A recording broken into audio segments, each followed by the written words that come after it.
নামাজের সুন্নত সমূহ। নামাজের সুন্নত 21টি।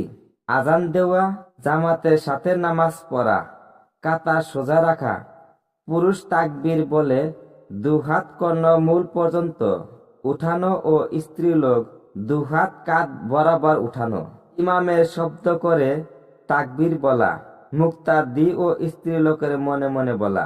তাহরিমা বাদা, পুরুষের নাভির উপর ও স্ত্রীলোকের বুকের উপর মনে মনে ছানা পড়া, মনে মনে তাউজু পড়া, তাসমিয়া পড়া, সূরা ফাতিহা পড়া শেষ হলে আমিন বলা, তাকবীর বলে রুকু দেওয়া, ইমাম হলে শব্দ করে মুক্তাদি ও স্ত্রীলোকের মনে মনে বলা, রুকুতে 3 বার তাসবিহ পড়া, রুকু হতে সোজা হয়ে দাঁড়ানো, সিজদায় যাওয়া এবং সিজদা থেকে উঠার সময় সিজদা থেকে উঠার তাকবীর বলা, সিজদাতে 3 বার তাসবিহ পড়া, 2 সিজদার মাঝে 1 তাসবিহ পাঠের সময় পরিমাণ বসা, ইমাম রুকু হতে সোজা হবার সময় তাসমিয়া বললে সে সময় তাদের সোজা হয়ে তাহমিদ বলা। একাকী নামাজ পড়লে তাসমিয়া ও তাহমিদ দুটাই বলতে হয়।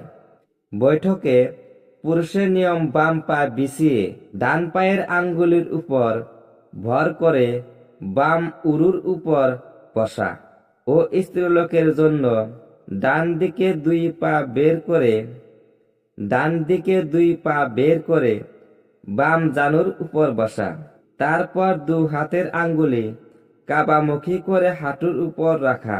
ফরজ নামাজ 2 রাকাতের বেশি হলে পরবর্তী রাকাতে শুধু সূরা ফাতিহা পড়া, দুআয়ে মাসুরা পাঠ করা, দুরূদ পাঠ করা ও সালাম ফিরিয়ে নামাজ শেষ করা।